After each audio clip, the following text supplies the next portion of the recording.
The CNBC app. Global market news in one place. Customizable sections and personalized alerts. Stocks tracking, interactive charts and market insights all in your hands. Stay connected. Stay informed. Download the CNBC app today. Very warm welcome to Squawk Box Europe with Juliana Tattlebaum. Good to see you. Nice to see you. And myself, Steve Sedgwick, and these are your headlines. Core inflation across the US comes in just a tad below expectations for December, apparently raising hopes it may have peaked, as President Trump once again hits out at the Fed Chair Jerome Powell. Crude prices whipsaw as investors face the prospect of U.S. intervention in Iran after President Trump tells protesters help is on the way. They've got to show humanity. They've got a big problem, and I hope they're not going to be killing people. And I'm going to have a report very soon. It would seem to me that they have been badly misbehaving. And China's trade surplus hits $1.2 trillion in 2025, notching a new record in the face of U.S. tariffs.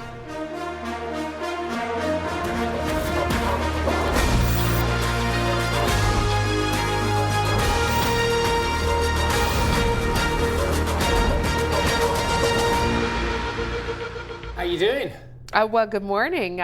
It's great to see you. Yeah, Great good to see you too. Lots going on as well. More attacks, of course, from the president on the chair of the Federal Reserve and, of course, central bankers around the world just saying how important it is that he retains his independence and the Fed retains independence. Did you see the Jamie Dimon comments? I did, yes. I could not echo that. I mean, I've kind of been trying to say it in a less eloquent way, in a less succinct way than Jamie Dimon for a long time. But just because the Fed controls the interest rate, it doesn't necessarily control the cost of financing along the curve unless they have extraordinary measures such as QE to add to it. Jamie Dimon saying, look, this could backfire and push borrowing costs and inflation higher. Anything that chips away at the idea of independence is not good. In my views, it could have the reverse consequences. It will raise inflation expectations and therefore probably rates over time, which is kind of what I've been trying to say. But obviously, Jamie Dimon apparently carries a lot more weight than me.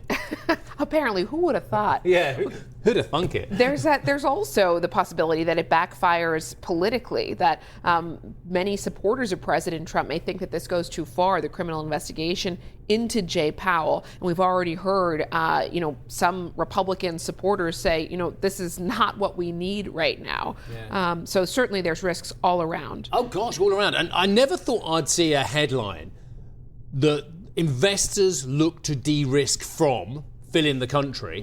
I expected it about Russia. I expected it potentially about China. I expected it about other parts of the world. I never thought I'd read a headline in the FT that goes along the lines of investors working out strategies to de-risk from the USA, which is quite extraordinary as well, given where we're at as well. So that could have all kinds of meaning and ripple effects further down the line. It's not the first time we've heard that, though, in the last year. I No, mean, it's back not. in April, that was the market narrative, that investors around the world were looking to de-risk and diversify away from the U.S. Then you look at the course of 2025, not so much. The answer to that point, though, is how do you de-risk? It's really, really difficult. Yeah. And it's almost impossible to do it in a meaningful way. Anyway, tell me about the exciting core consumer inflation. Well, investors no doubt have been waiting for inflation data, given the government shutdown and the delays we had to so much of the U.S. data. Yesterday, we got a glimpse into the latest inflation figures. U.S. core consumer prices rose 2.6% on the year in December, lower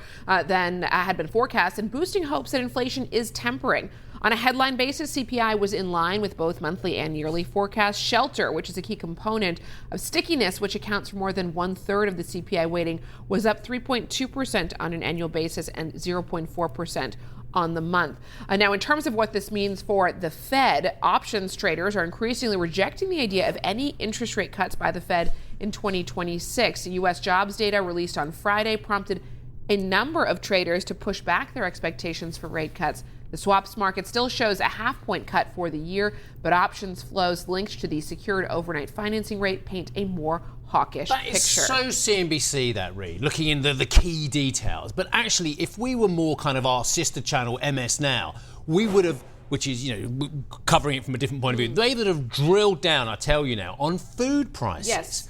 because food prices is where it's at for the president in many ways as Yep. well. I know the headline figure and the fight against the Fed and what have you is foremost, but food prices jumped 0.7% on the month. So that's still an area of concern. But the very emotive and absolutely understandably so issue of eggs. Well, you laugh, but it's kind of like it grabs such headlines under Biden, and grabbing such headlines now under Trump as well. Egg prices tumbled 8.2% and are now 21% lower than a year ago. But I think when it comes to eggs, there were other factors here. It wasn't just about, general inflation. There were issues around bird flu that drove egg prices so much higher months ago. So that is a bit of an anomaly. But politicians don't ever look at the anomaly. Politicians look at the headline figure and say, look what we've done. We've got egg prices down 21%, and they'll leave it to others to argue about the details. You sound like the man in Washington here. We only can dream of being a Washington swamp inhabitant. No, but I actually picked up on the same number. I mean, I always look at auto prices when we look at the inflation data, but also the cost of groceries. And cost of groceries, the figure that you quoted, 0.7% higher, that was the biggest gain since 2022. And clearly, Americans are struggling with the cost of living right now, and this has become a central issue that Democrats have harped on, and President Trump is beginning to as well. But in terms of whether this changes the picture for the Fed at the moment, markets basically see 2 rate cuts this year, and the report yesterday didn't do a lot to move the needle there. Brilliant. So the president has doubled down on his criticism of the Fed Chair Jerome Powell, branding him, quote, either incompetent or crooked, before adding that, quote, that jerk will be gone soon. Okay, very presidential language. It comes as the Department of Justice faces further opposition over its criminal probe of Powell. Global central bankers, including the ECB President Christine Lagarde and the Bank of England Governor Andrew Bailey, have backed Powell in a joint statement, in which they also called for the Fed's independence to be preserved. I tell you what, I'll ask our next guest in a moment. Are the world's central bankers more influential in America, or is this gentleman? Kind of think it's him, I've got to be honest. JP Morgan's CEO, Jamie Dimon, also sounded a note of caution, telling reporters that anything that would threaten the central bank's independence would have reverse consequences on the US economy. Well, the president once again urged the Fed to lower rates. In the Fed, we have a real stiff in the Fed, but that's for another day. But they raise rates. So everyone says, oh, they announced great numbers, it's great, great, great. And the market goes down because they immediately raise rates. No, when the market goes up, they should lower rates. Right, let's take a very quick look at BP. And producer Mike was looking at the trading statement and has seen some really interesting stuff in there, including the fact that BP is now flagging $4 to $5 billion in energy transition impairments and weak oil trading. And now I'll go through the net debt figure as well, because it's something that is very much poured upon by a lot of people working out whether BP is getting a strong grip on that position. In the fourth quarter, net debt at the end of the quarter expected to be $22 to $23 billion versus 26.1% at the end of the third quarter as well. But those impairment charges catching the eye there as well, seen in the range of $4 to $5 billion. Oil production in the fourth quarter and operations segments realizations compared to the prior quarter are expected to have an impact of up to $0.4 billion. The shares are dramatically off their 331 low that they hit in April last year, but still struggling really to gain any foothold, and of course trading at a big discount to their US peers. Juliana. Let's take a look at U.S. markets and see how Wall Street fared in yesterday's session as investors digested that cooler than expected inflation print. Ultimately, it failed to drive stocks higher immediately after the print was released. We did see stock futures rise, but the gains faded as the session progressed. And ultimately, the Dow ended almost 400 points lower. The S&P pulled back by about 20 bips, and the NASDAQ ended 10 basis points lower. In terms of the Asian trade, different picture.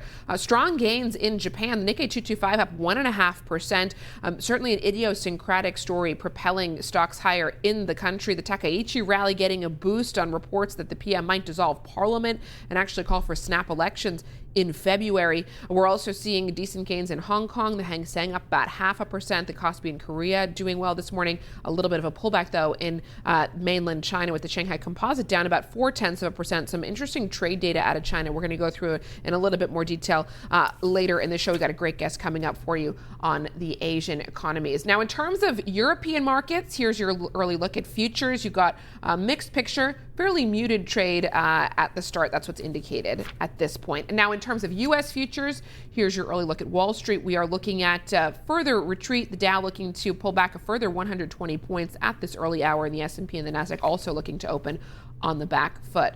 Scott Schroner joins us now, head of U.S. equity strategy at Citi. Scott, great to have you with us in London. Joanna, great being here. Thank you very much. So looking through your thesis, your strategy for 2026, seems like you're pretty bullish still, continuing this bullish tone that you had in 2025. What underpins the optimism? Well, we think we're going to go into this fourth year of a bull market, and we think at the end of the day, it's going to be the earnings trajectory that we think is going to ultimately drive stocks. We get it, high valuation starting point versus history. We can talk about the mega cap growth part versus everything else. But I think the main part of our call is an ongoing beat and raise dynamic out of that mega cap growth AI related part, consistent with what we saw last year, but with the addition now of a bevy of, let's call it, more fiscally stimulative measures coming into play that triggers a bit more of a fundamental broadening into other sectors and potentially in the U.S. down into small mid cap as well. So playbook is essentially two calls. Ongoing, CapEx spending is going to continue to drive the AI complex, broadening into other parts of the market on the heels of last year's, policy concerns around tariffs. Coming off of that, more fiscally stimulative Fed and ongoing stimulus coming from some of the more lagging policy impacts of last year's budget bill all sets up pretty well in our view for a very strong earnings year for the U.S. To what extent is this narrative also predicated on the Federal Reserve cutting interest rates further this year? So House view is we get another 2, if not 3 cuts. The timing of that's an issue. So soft landing, which is still the economic growth playbook for right now, combined with some ongoing Fed ease, as we see these inflation numbers contained, certainly sets the tone for all of this. Scott, I'm remain confused, which is why I'm a journalist and you're an equity strategist at Citi, which is why I am always in a state of utter confusion. Let me go through the facts as we see them. You just said fiscal stimulative environment. You just also said up to 3 cuts this year. Plus the fact the US economy was growing in the third quarter at 4.3%. Stock market flying. So let me get this right. You've got a flying stock market, corporate profits, fantastic. You've got fiscal stimulation, fantastic. You've got interest rate cuts, fantastic. You've got growth at 4.3%. It doesn't all make sense to me. Why would you have rate cuts if you've got the other 3? Well, I think basically you get rate cuts because depending on who you talk to, we're all going to have different views on this, but the Fed is still in a mildly restrictive place, right? And for some of the ongoing uncertainty around the labor condition, areas of the U.S. economy, such as housing, getting help to the lower end of the income distribution, all of this kind of plays back to, hey, at a minimum, in my view, the Fed should be getting towards a neutral place from a policy perspective. And that's, again, going to get defined a little bit differently, but that's where this subsequent 25, 50 basis points takes us. This labor condition is out there as an issue. So very confident in fundamental growth drivers. Productivity is going to be an ongoing theme here, but we have this nagging issue about how we're helping the broader base consumer. But again, you mentioned productivity, another knockout figure in the most recent data. I think, wasn't it 4% or something? It was there or thereabouts. Again, I can't see anything other than a juiced up economy here as well, and a juiced up stock market. If everything is moving in the same direction, you need to actually remain in mildly restrictive rather than anything else, don't you? I don't think so, depending how you play it, right? But I'd say this does beg the question from a Fed perspective of how relevant has the Fed actually been to U.S. equities in the past 2 to 3 years? I would argue perhaps not as relevant as you might have thought, because we've had this AI influence creeping in. As I sort of described earlier, we've kind of moved on from the Mag 7. We're now onto the Elite 8 this year. That 8. Is that Broadcom, isn't it? Yeah, we had that one in, but that cohort of stocks is about 40% of the index. So in terms of where the estimate revisions have been taking us for the past year, particularly off of last April's Liberation Day lows. That's been an elite 8 issue. The rest of the index expectations for 2026 haven't really budged. So what our call here is that elite 8 persists, okay, but with idiosyncratic behavior. But at the same time, we do need to see a broadening out. So you have to be a little bit careful when you look at the S&P. Is it the pure reflection of what you think is happening with the underlying economy, courtesy of where the Fed fits in this? And it may not be. We like to use the moniker that Wall Street, i.e. the S&P 500, is not exactly the same as Main Street, i.e. the broader U.S. economy. So we have to keep that perspective in mind. Let me dive into the earnings trajectory, because clearly that's a big part of your bull case here. You say that communications and financials show the most upward revision potential. We got a little taste of what's to come potentially in the financial space yesterday with the JP Morgan results, right, which disappointed. How do you frame that in terms of the read across to the broader sector? And what are you expecting to drive the upward momentum in financials? Right. So generally speaking, all in, what we're looking for is the S&P to put up a positive surprise, let's say to the tune of 4%, a little bit less than the last 2 quarters, okay? But sufficient in our view to keep the underlying bias in terms of 26 earnings expectations moving up into the right. We got the first of many banks to report here. While the stock reaction was, let's call it, disappointing for one day, the fundamental underpinnings look, in our view, to be very much in place. And what we're looking at here is a bank sector that is actually fairly highly valued versus its own history. Price to tangible book comes into the discussion, but that's an issue. There's many aspects of the market that are, in our view, and most others, very fully or highly valued. What I would say, though, the antidote to high valuation circumstances, the persistence of fundamental growth drivers. It's more about that than it is the valuation circumstance. So with the banks, with those numbers under our belts, what we think we set up for is in general going to be a pretty positive reporting period and improving confidence in how the full year picture is setting up. Scott, you mentioned, and I hear where you're coming from, that the central bank actions and interest rates may have been less of a factor for the equity market as well. Do you feel the same about the politics as well? Because everybody out there is basically working towards their Trump coping strategy, whether it's Jamie Dimon, whether it's, the energy industry, whoever it is, whether it's the global leaders, whether it's central banks around the world. Has the politics actually been a driver, a big driver, or continue to be a big driver of the equity market, or is it a sideshow? Really good question. I'd say on a very short-term basis, it becomes a driver, but in longer-term perspective, it's a sideshow. Okay, so from my perspective, when we talk about all of the political influences here, and there's a lot of them, you can really get yourself twisted around. We tend to use a bit more of a bottom-up fundamental approach to looking at the S&P 500, and essentially we use that earnings trajectory and growth expectations as our guiding light, if you will. The political issues come in, they go, but under the surface, it's the degree to which we think they actually influence fundamentals. And a lot of times the headlines can overstate what the actual fundamental reality is. Why is silver and gold?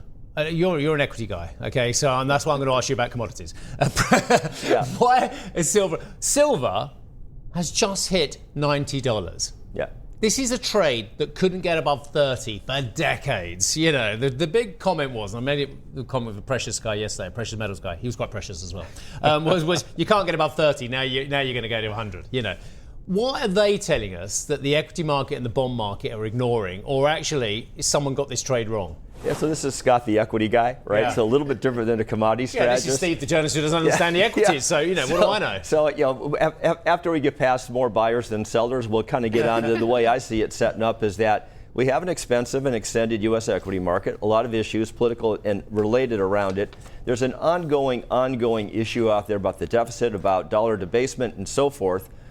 Gold and the precious metals become a hedge of choice, right? When you're looking at a broader asset allocation picture.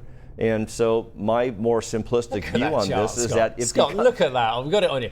202% higher for an industrial stroke precious metal. Okay. Hedge of choice, and when you're looking at an overall portfolio, you're looking for things that might go wrong, okay, without, and not in our line of sight right now, but they're out there, this becomes a natural hedge.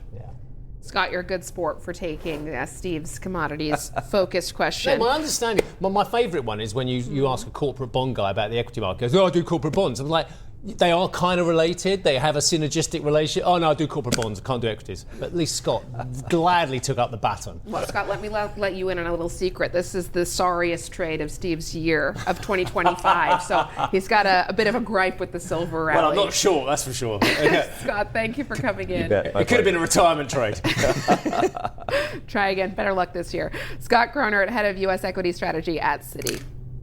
And now, speaking of JP Morgan, the bank topped expectations on the top and bottom line in the fourth quarter, boosted by a 40% surge in equities trading revenue. Profit fell 7% to $13 billion because of previously announced reserves linked to the takeover of the Apple Card loan portfolio from Goldman Sachs. We're expecting results from the Bank of America, Citigroup, and Wells Fargo today, while Goldman Sachs and Morgan Stanley will report tomorrow.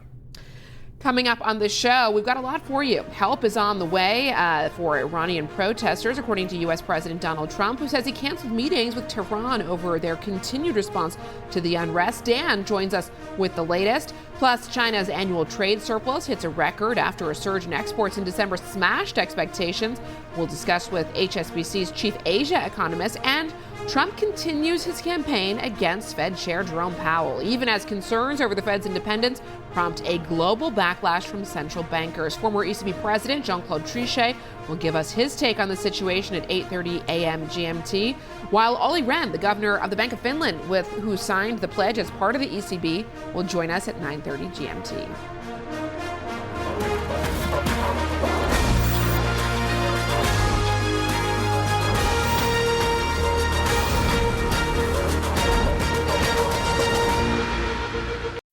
Executive Decisions is the new podcast from CNBC, where I ask powerful leaders about their decisions that changed everything. I'm Steve Sedgwick, and here's the CEO of Siemens Energy, Christian Bruch. Business leaders should not stay quiet in a world which is super complex. We sit in a privileged position, and we have to use that to ensure that a society remains prosperous, stable, successful. That's Executive Decisions with me, Steve Sedgwick. Get it wherever you're listening to this.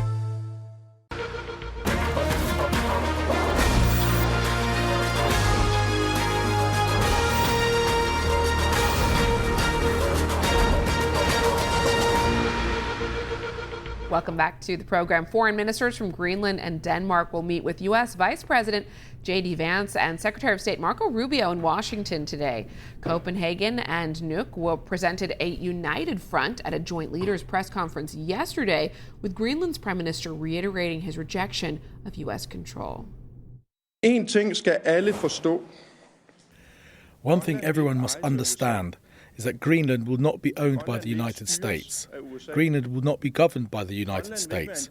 Greenland will not be part of the United States.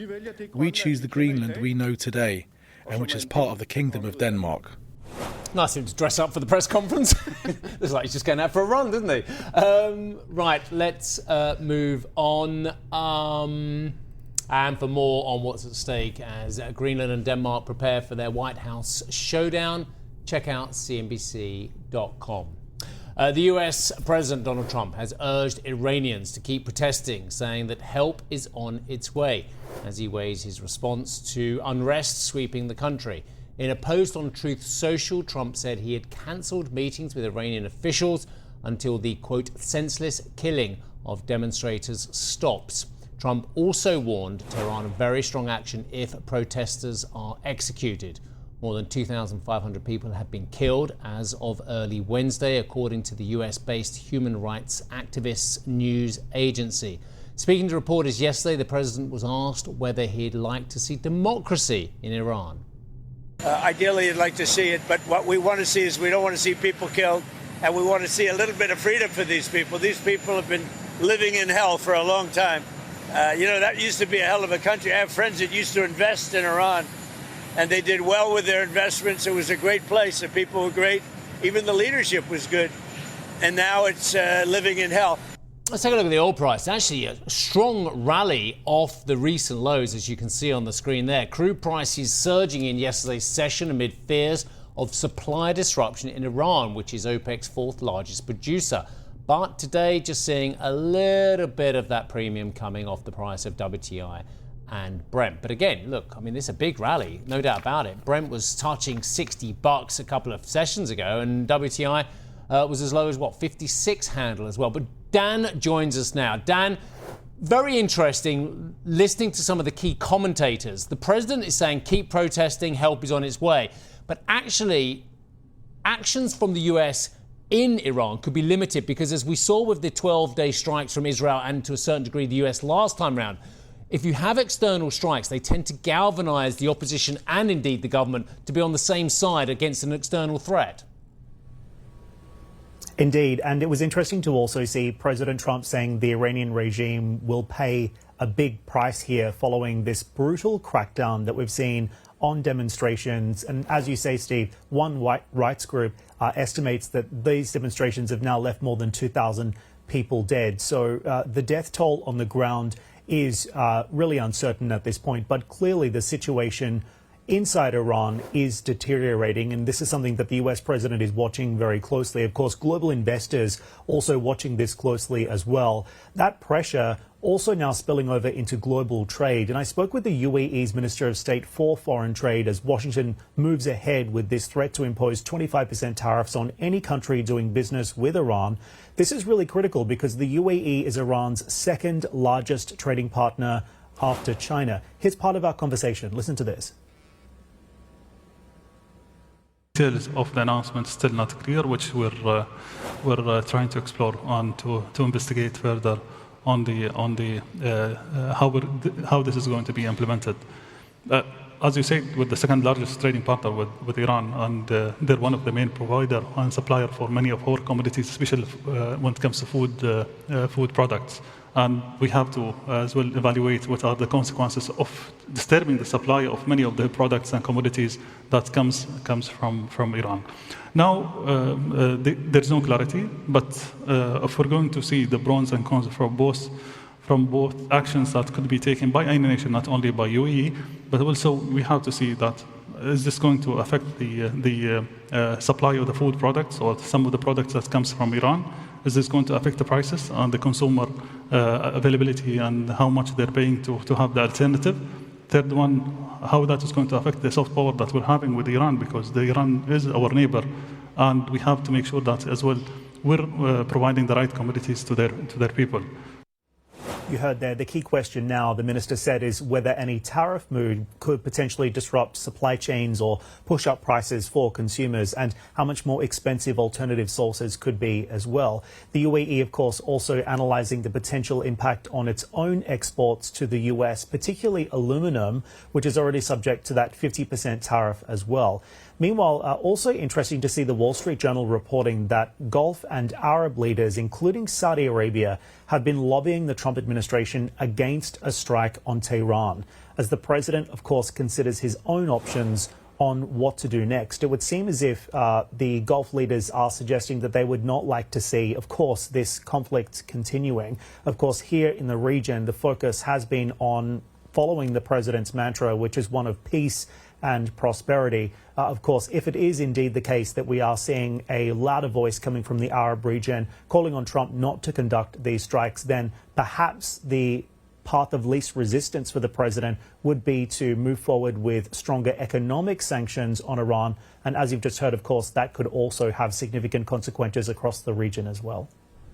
Dan, thank you for bringing us up to speed with the latest. We'll speak to you again later in the show. I look for you at European futures. We're about a half an hour away from the market open here as investors digest these latest developments on the geopolitics front and the latest data out of the U.S. yesterday as investors brace for earnings to really kick off. Right now, we're looking at a mixed picture in Europe.